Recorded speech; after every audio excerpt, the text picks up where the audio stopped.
Welcome to the June 16, 2015 Board of Selectmen meeting. As we usually start, we'll just remind everybody that the meeting is being recorded, and we begin our meetings with a moment of appreciation and silence for our brave servicemen and women that are serving around the world, especially those in trouble areas in the Middle East.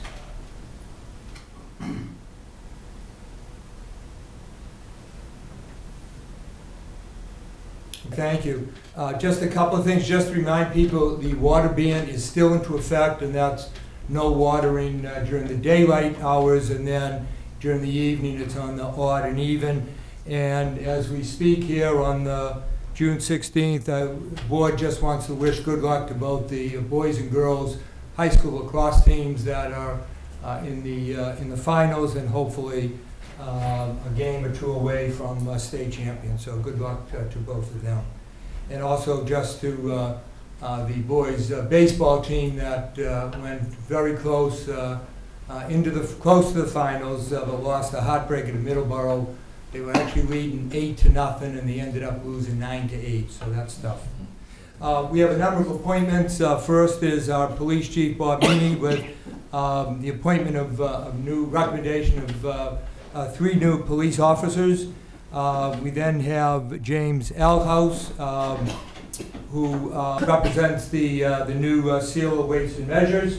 And then we have the warrant committee at 7:30 for general discussion between operation of the warrant committee and the Board of Selectmen, kind of philosophical discussion.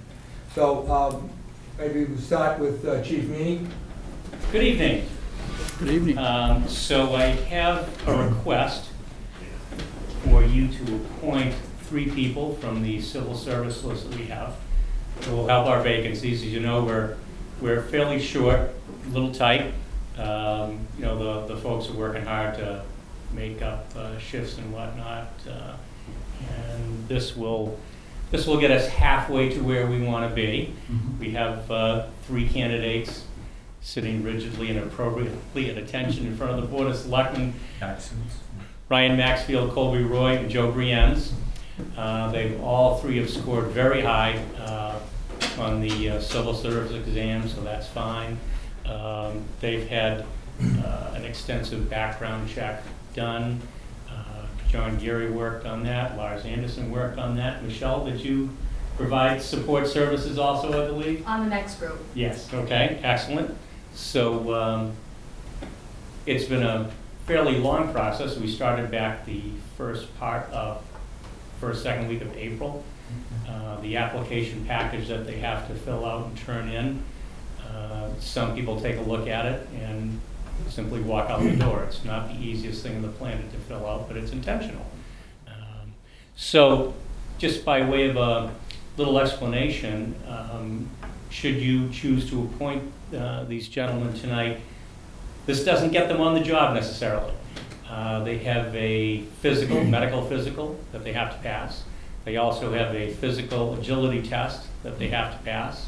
And then there is a joyful some 6 months in the academy that is getting more and more intense each time they do it. But you come out with some very well-rounded individuals. Just as in way of alphabetical order, you've got Joe Brienz sitting down the end. He does have, I hope, a support from some fellow firefighters here. I doubt they're here to throw things at him. Joe's a Medfield High success story, graduated in 2007, and continues down at Medfield High. Are you the freshman football coach? You got them all on your own now? Yeah. Yeah. It's kind of interesting because every now and then I'll have something I want to talk to Coach Ornberg about. And in the middle of practice like this, I'll show up, and panic pretty much ensues on the field as to who's done what and who's getting pulled out. And really, no, it's just to have a visit. But you know, the coach pointed out that that's not the worst thing on the planet, so keeps things on the straight and narrow. Went to UMass Dartmouth and Framingham State. Am I correct? Your degree is in business administration. Currently, he has his own business, landscaping business. He also worked down at Noon Hill Grill, also a member of the Medfield Fire Department. So as training in CPR, AED, first responder, and got very good recommendations from everybody we talked to, especially from Coach Ornberg, who'd known him since 8th grade and still couldn't find anything bad to say about him. So that's probably fairly good. Then Ryan Maxfield is closest to me. Ryan is not necessarily a native Medfield person. He lives up on West Mill Street now, and has been here for a few years with his family. He went to Norfolk County Agricultural School.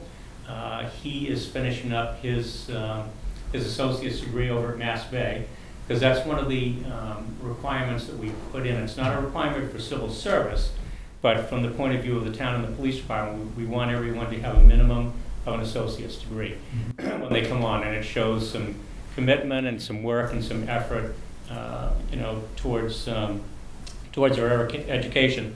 Currently up at Hanscom Air Force Base as a maintenance technician up there.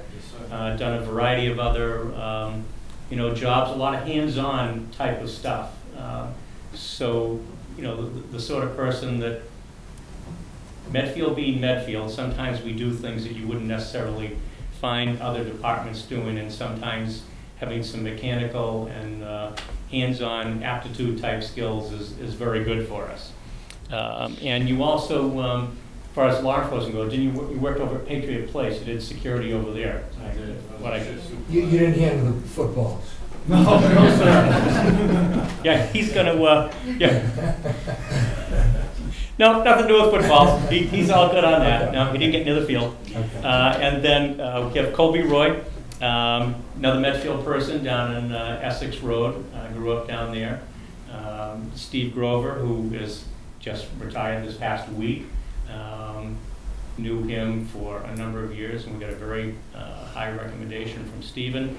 Went down to Roger Williams and got his degree in criminal justice down there. Also has a minor in Spanish, which we could have used this afternoon at 3:45 when we had an individual that had difficulty with the language, and Lars and Michelle and Wayne Solali had to kind of figure out the best they could, and got some workarounds done with John Geary hopping in and finding a translator on a phone, and got it all done. So that Spanish is going to be, we actually, all kidding aside, Spanish is huge. That's a great skill for us to be able to acquire. The other thing that I picked up going through his package, and I don't know if this is necessarily a positive, but he elected to play rugby for 4 years in college. Now, my son played rugby for 4 years in college, so I know the type of person that plays rugby, so we're going to take you anyway. And actually was president of the club for 2 years, right? Yes, sir. Junior and senior year. So, to have some of the more rugged, crazy individuals on campus elect you as their leader, that says something. I'm not sure. He has both ears. Usually there's an ear bitten off. And Yeah, we're puffed up like a cauliflower, wrapped up with electrical tape, all the high-tech things that the rugby players use. So, Jeff Sperling, the Dean of Students down the high school, may well be able to use your skills, because he does put together a rugby team, and of course we're not going to take you away from the Medfield Warriors. We want them to continue to progress and succeed. And Ryan, we're going to have to find some way to get you in athletics in Medfield also. It's kind of like a given. Colby also got some exceptional recommendations. He works over the Bass Pro Shops. He's one of the leads in one of the departments over there, a lot of customer issues and things of that nature. And then which restaurant? Bar Louie's? Yep. That's where you, yep. Patriots Place. Yep, deals with some of the patrons at Bar Louie's. So, we got some people with some people skills who've been out in the work world for a few years, and just generally have some experience. So I'm very comfortable we have 3 exceptional candidates. I'm going to sign you up for cross training. Maybe the first thing is then the board might want to actually make a recommendation of appointment, and then maybe we can have some discussion. Is there a motion? Do you want each one individually, Chief? How do we? I think you could move in a group. I think that would be effective. Take a motion. Because their rank is going to be by their mark in civil service anyway, so. I'd like to make a motion to follow the chief's recommendation to appoint police officer candidates Joseph Rienzi, Ryan Maxfield, and Colby Roy. Is that seconded? Second, absolutely. Discussion. Yeah, no. Okay. I'm just pleased anyways, Joe graduated with my son Matthew, which was really nice, and Colby, Roger Williams. Yes, sir. Yeah, my daughter graduated there, so looking pretty good. Any further discussion? No. Vote on the motion, all in favor? Aye. Yep. Opposed? Let me just say, I also had the privilege of having Joe as a student in class, so I can speak firsthand to his high qualities as well. I think the position of police officer is the most important position there is. Be a safety person in the town of Medfield. To me, is up on a pedestal, and it's something that's most important because you not only do your job, but you also, I think, serve as an ambassador to the town as well. And I think this board just wants you to know whatever support we can give, we're there to support you guys. It's an important role you play, and a lot of times what you do doesn't get recognized. It isn't seen. It's the little things. Sometimes you do that. Talking to students or talking to young people or talking to somebody in an automobile, it just makes a huge difference. But it's also, I think we're seeing a scary position in the sense that we're in an age that unfortunately there's a lot of dangers that with that position as well. And we, number one, want you guys to be safe, at all times. That should be, I think, the number one thing, to be safe before you do anything for your own. And then you're acting on behalf of the town at all times when you put your uniforms on.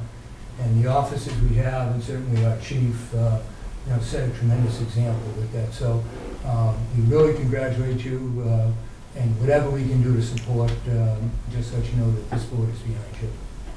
Anything else?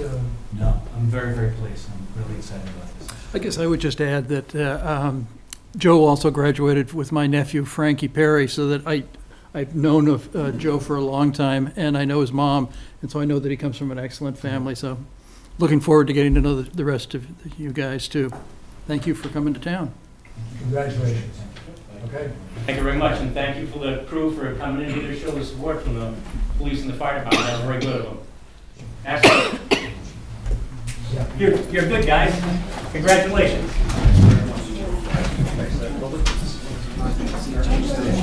Congratulations again. Nice job.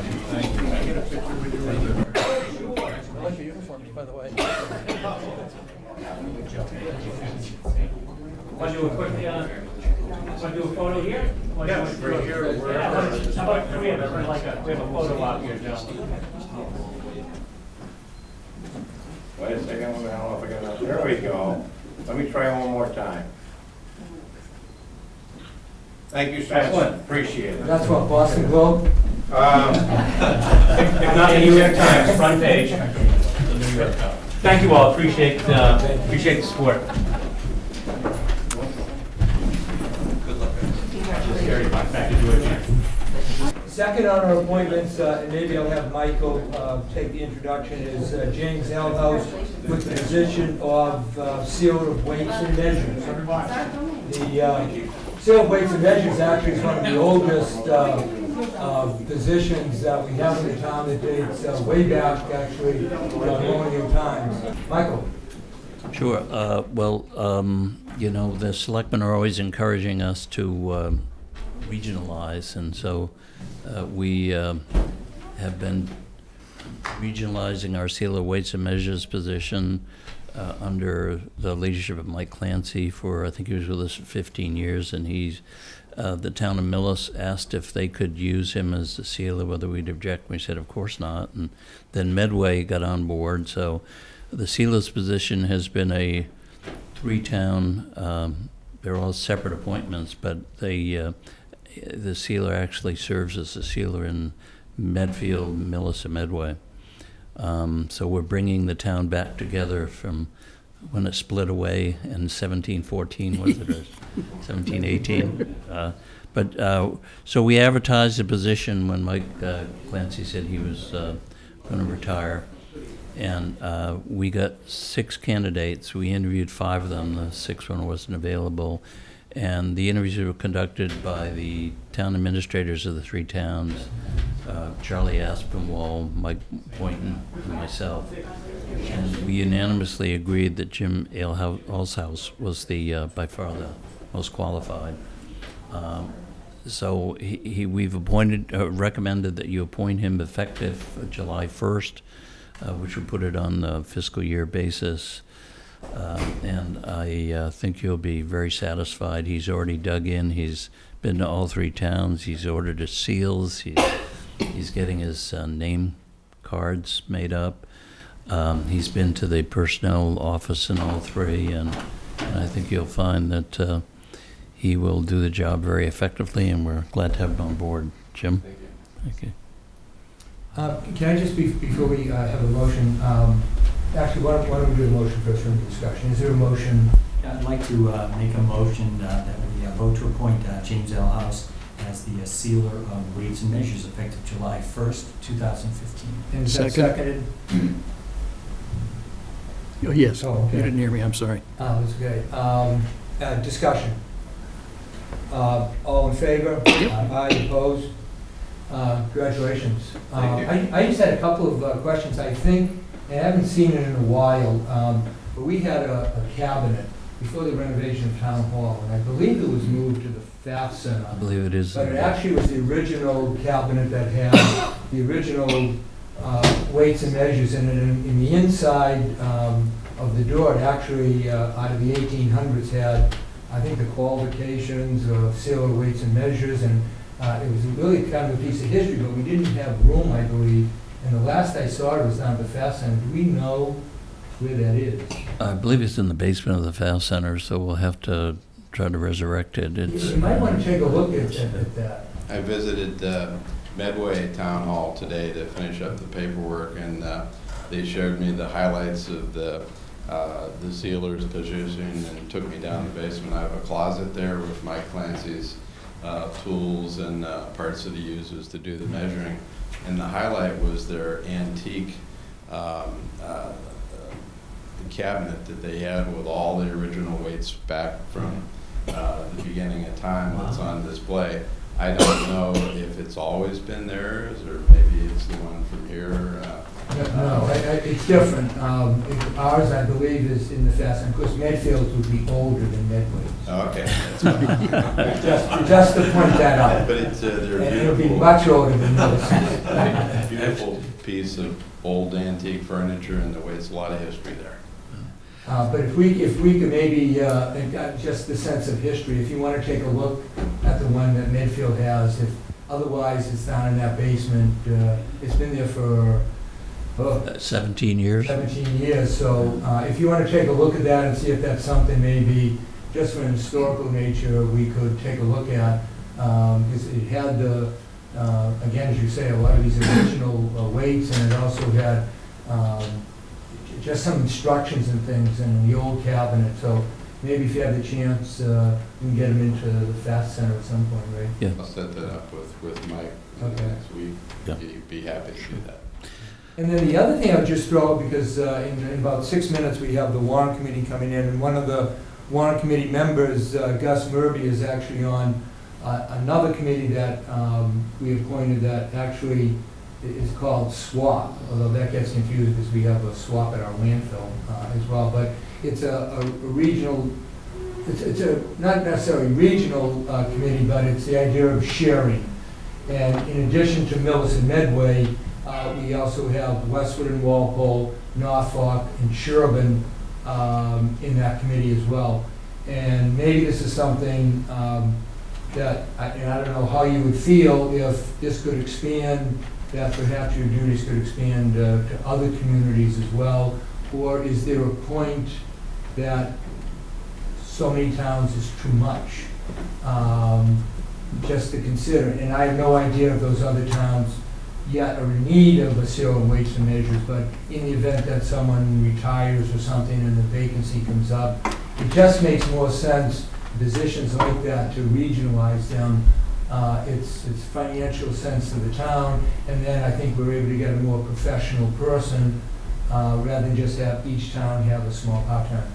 No, I think it's a great idea and be happy to consider doing that. And as the technology expands with all these instruments and gadgets, you really have to keep up with it. And as time progresses, you need more and more skilled people to take care of them and make sure they're working correctly. Sure, yeah. Would you be willing, because I know when I used to have my political science classes, we used to talk about the different positions, and whenever I got to seal and weights and measures, the students are like, what? Can you, just for the townspeople, just then briefly, what does the seal of weights and measures do? And I think there's some real importance in that, especially for the consumers in town. Basically, it's, and I guess I look at one of the cameras up in the ceiling. They'll catch you. One or the other. One or the other. The duties are inspecting and testing all the weights and measuring devices, and again, in the 3 towns right now of Medfield, Millis, and Medway, and that consists of every gas pump, that it be calibrated and tested to make sure when you fill your car up, most people just stick in the nozzle and wait till it stops, and they're happy and they think that they've gotten what they paid for. So it's our job to make sure they got exactly what they paid for. And also all of the food stores, both the cash registers or the deli counters have scales that work in a similar manner where they weigh the products being sold. We have to certify that those readings are correct, and also confirm that the price is correct, that it's printing up the little price tag for the person in the town. We also make sure that the oil delivery trucks are delivering the amount of oil that's specified. And actually, now the oil delivery service we have, which I won't mention, they print the invoice out on the truck right there for you. So it's very state-of-the-art technology. And there are also people who sell chains by the foot, and that ruler has to be measured correctly. And you can get into finer detail if it's a pharmacy, for example, where a custom solution has to be made up, so many grams of this, so many grams of that. It has to be done very accurately, so we inspect and certify that they are meeting those specs. And also, it's our job to make sure that if we do find any violations where the devices are being used and they're overcharging a customer, that they have to be shut down, sealed off, and replaced or repaired very quickly, so it doesn't take advantage of any of the people in the towns. I think it's a position that most people don't even know exists. And here's a case where services are being provided to the citizens. As you say, every time you buy meat at Shaw's or something else. I can remember a story, and maybe Mike even as well, where we did find a gas station that it was not the exact gallon. It was the former Mobil over here. But in this case, Mobil was giving more than the gallon of gas. So it actually was to the customer's benefit, but not to Mobil's, and the seal of weights and measures caught that. And when people go to the gas stations, you can see the little seal, that's on that, same as the scales that you see on the store. So again, it's an important position that a lot of people don't know it's even taking place, but you're out there kind of protecting the consumer. And we're not isolated from the rest of the world and the hackers, because my son in Florida talked to him about the position here this weekend, and in the Tampa area, they've found a way to sell a program to alter what the customer is sold at the gas pump. So, so we have to stay right on top of that and make sure that none of the pumps have that software in it or affected in any way. So it's the world is becoming smaller and smaller with all this electronic equipment. So thank you very much. Good luck. Anything we as a board can do to assist you, please let us know. Thank you. Okay, and thanks a lot.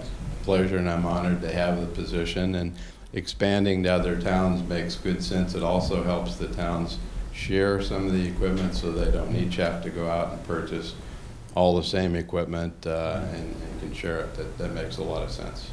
So Thank you. very much in favor of that. Thank you. Thanks. Very well. Thanks, Jim. Before the warrant committee comes down, I see Gil is here, and he's also looking for a permit. Gil, did you want to speak on the request of Norfolk Hunt Club requesting permission to use the hospital grounds for the equestrian activities beginning in September through November? And I see John Thompson is also here with the building and grounds, and he might want to comment. We did receive a note from him. Gil Rogers, the Norfolk Hunt Club, and I think you're all aware that for, I guess, well over 100 years, we've been having hunts through properties, including the Medfield State Hospital grounds. And with the transfer, of course, of the property from DCR, or from DCAM over to the town, I'm coming to the town to get permission, to continue to use that. And we proposed in a letter, I don't know if you received a copy of that letter or not, but we've proposed a series of dates, specific dates, in which we're going to have hunts through the property. And generally, there are hunts that start early in the morning, 8 or 9 o'clock, and then end up by noon. And then, in addition, we do what's called hound schooling, and that's basically for training the young hounds. And that's a simpler exercise where the huntsman and 2 or 3 whipper-ins go and have the hounds really train themselves. So we proposed a set of dates, coordinated that with John Thompson and the Building and Grounds Committee, and John's looked at that to make sure there's no conflicts. John, any comment on that? Are you okay with the dates? Thanks, Gil. John Thompson, Buildings and Grounds Committee. We don't see any conflicts with these dates that Gil's proposed. I did take a look at schedule for things up at the state hospital, and right now we have a lot of security related pursuits up there, but I don't see any conflicts with these dates that Gil has proposed. So I would say that things would be fine for them. Their route is basically down the west side of the campus and then around across by the sledding hill, and then back up the east side of the campus. And they move pretty quickly and they're very respectful. Everything worked out fine this spring, so I would say that they are clear to go for these dates. Okay, do we have a motion then to give the Norfolk Hunt Club permission to use the hospital grounds for their equestrian activities beginning in September 2015 through November 2015? I'd like to make a motion as so noted. Is that seconded? Any discussion? Yes, sir. Pat O'Rourke, live down on Bridge Street. I walk my dogs up on the grounds all the time, and just kind of curious how many times during that period that they would be doing that. We've proposed about 6 hunts, typically on Saturday mornings. And usually it starts at about 8 o'clock and ends up about 11 or 12 o'clock. So, and then in addition on the hound schooling, we generally do that once a month, and that starts very early, 7 o'clock in the morning, and it's over by about 8:30 or 9. Will there be notices put up for doing that? Because usually 7 o'clock in the morning would be the time that I might be going up there. And one time when I was up there, I think I ran into that group and I saw somebody riding a horse over the crest of the hill. And I said, I walk my dogs off leash because it's a wonderful place to do that. So erring on the side of caution, I put them on a leash, and sure enough, there were the hounds, and they gave me the high sign, and I went around to get away from them. And the other question I have, will there be postings of when these are going to take place, so that people who walk their dogs up there, there's a considerable number of residents that will know the times that they should be avoiding the place so there's no conflicts. I think we can do both. We generally can put up a sign that gives an alert to dog walkers. I walk my dog up there too. So the people would know that the hunt's going to take place on Saturday morning. We generally post that on some of the trees that are around where the route goes through. And then in terms of the schedule, we post all of those on our website so that there is a list all the time of when, in the future, so for over the next few months, when those can occur. Now, we can give you the name of the website, you know, so that you would know what what those dates are. Gil, could you put that website maybe on the posting of the signs too, so other people would know that? Be glad to do that. Does that address, Yeah, concerns if they do that? takes care of what I was concerned about. Okay. Thank you. Very welcome, thank you. I see Gus Murby there, just for a second, because we have Jim Elshouse, who we just appointed as our new sealer of weights and measures. And the sealer of weights and measures will include not only Medfield, but Millis and Medway as well. And you're the representative on the, officially, the SWAP, is that the? SWAP Collaborative. SWAP Collaborative, which is dealing with not only Millis and Medway, but also Westwood and Walpole and Norfolk and Sherburne as well. And so the question I raised to him, and maybe you might want to consider when you go back to the other members, to see if there's other towns, and Jim certainly felt in agreement that his duties could expand if that went to other towns, if there were vacancies. Just financially, it makes sense, as he pointed out, we don't have to, every town doesn't have to keep buying equipment. We have one person getting a more professional person at the same price, and we're saving so that if there's vacancies in some of those other towns, it'd be nice if we could expand this as kind of a pilot of maybe other positions down the road that also could be expanded. Yep. Okay,